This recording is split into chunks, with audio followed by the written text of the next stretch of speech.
Assalamualaikum warahmatullahi wabarakatuh. Perkenalkan, nama saya Peggy Khairul Najiro, NPM 18130513121 dari program studi PGSD semester 6C. Kali ini saya akan menampilkan video pembelajaran terkait dengan materi kelas 6, yaitu materi perkembangbiakan hewan dan tumbuhan. Assalamualaikum anak-anak, selamat pagi. Apa kabar kalian semua? Ibu harap semoga kalian sehat semua ya.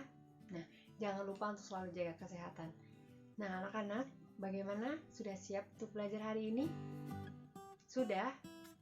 Alhamdulillah, sudah. Oke, sebelum kita memulai pembelajaran, kita berdoa terlebih dahulu ya. Ayo, Andi, dipimpin doanya. Oke. Berdoa, mulai.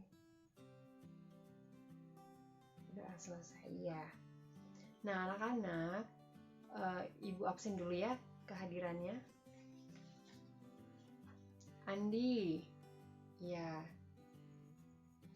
iya hadir semua ya, semua pada datang semua, rajin-rajin anak ibu. Nah, untuk pertemuan kita hari ini, kita akan belajar tentang perkembangbiakan hewan dan tumbuhan.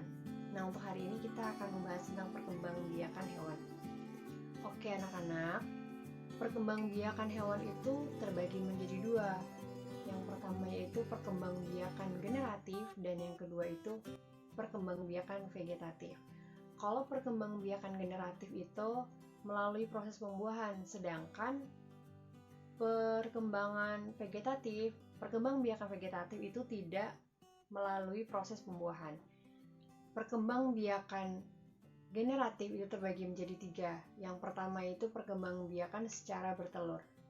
Nah, anak-anak, apa sih hewan apa aja yang bertelur? Ya betul, ayam, terus kemudian burung. Nah, itu perkembangbiakannya secara bertelur atau disebut juga dengan ovipar. Nah, ovipar itu adalah sebutan untuk hewan yang berkembangbiak secara bertelur. Oke, anak-anak. Nah, ciri-ciri hewan yang berkembangbiak secara bertelur itu ciri-ciri yang dapat kita lihat nih ya. Hewan itu tidak memiliki daun telinga, kemudian tidak menyusui anaknya. Itu salah satu ciri-ciri yang mudah kita lihat. Nah, yang kedua yaitu perkembangbiakan secara melahirkan atau disebut dengan vivipar. Vivipar adalah sebutan untuk hewan yang berkembangbiak secara melahirkan. Nah, contohnya itu seperti sapi, kambing, kerbau. Terus itu kemudian ciri-ciri yang dapat kita lihat kalau melahirkan itu memiliki daun telinga, kemudian menyusui anaknya. Itu ya ciri-ciri yang mudah kita bedakan, kita ketahui. Yang selanjutnya yaitu perkembangbiakan secara bertelur dan melahirkan atau disebut juga dengan hewan ovovivipar. Nah, ovovivipar itu adalah sebutan bagi hewan yang berkembangbiak secara bertelur dan melahirkan. Contohnya itu kadal. Nah, sebetulnya hewan kadal itu berkembangbiak secara bertelur, namun telurnya itu menetas di dalam tubuh induknya. Kemudian anaknya keluar dari tubuh induk tersebut, jadi disebut dengan melahirkan. Nah, contoh lainnya itu adalah ular, itu kemudian hiu. Nah, itu tadi. Oke, sebelum kita lanjut ke perkembangbiakan secara vegetatif, apakah ada pertanyaan untuk perkembangbiakan secara generatif? Ada? Tidak? Oke, pintar semua. Kita lanjut untuk perkembangbiakan secara vegetatif. Perkembangbiakan secara vegetatif itu juga terbagi menjadi tiga ya anak-anak. Yang pertama itu secara membelah diri. Nah, contohnya itu amuba, di mana hewan tersebut adalah hewan bersel satu. Nih, seperti ini. Prosesnya, perkembangbiakan amuba itu dimulai dengan pembelahan inti sel menjadi dua bagian, seperti ini. Nah, kemudian diikuti dengan pembelahan cairan sel dan dinding sel. Akhirnya terbentuklah dua sel amuba baru. Nah, seperti ini. Kemudian, kedua amuba ini hidup mandiri dan akan membelah diri lagi. Kedua yaitu perkembangbiakannya secara fragmentasi. Fragmentasi itu adalah perkembangbiakan yang berasal dari potongan tubuhnya sendiri. Nah, contohnya hewan yang berkembangbiak secara fragmentasi itu adalah planaria. Nah, contohnya seperti ini ya anak-anak ya. Nih, ini contoh planaria. Terlihat? Oke, nanti lebih jelasnya kalian bisa baca sendiri di buku ya. Nah, yang selanjutnya yaitu perkembangbiakannya secara tunas. Nah, di mana calon anak tunas itu tumbuh dari bagian samping tubuhnya.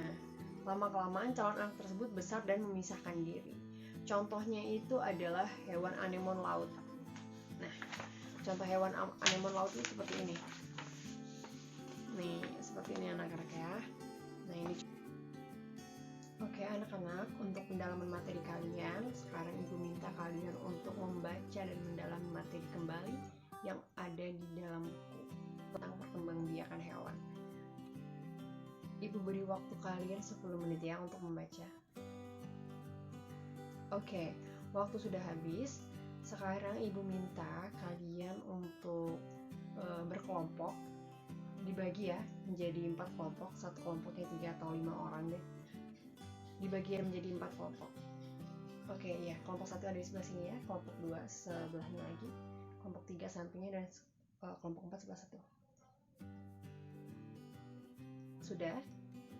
Sudah dibagi semua kelompoknya? Sudah mendapat kelompok. Ini Ibu bagikan lembar kerja untuk kalian. Ini kelompok 1 kerjanya. Nah, sekarang Ibu minta untuk kalian berdiskusi mengerjakan apa yang diperintahkan dalam lembar kerja tersebut. Ibu beri kalian waktu 15 menit ya.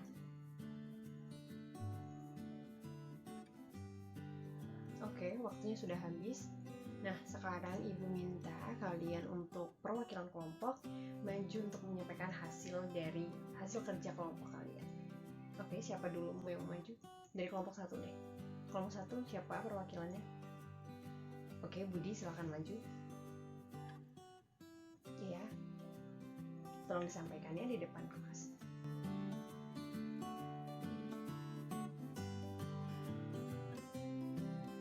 Nah, iya, itu tadi hasil diskusi dari kelompok 1.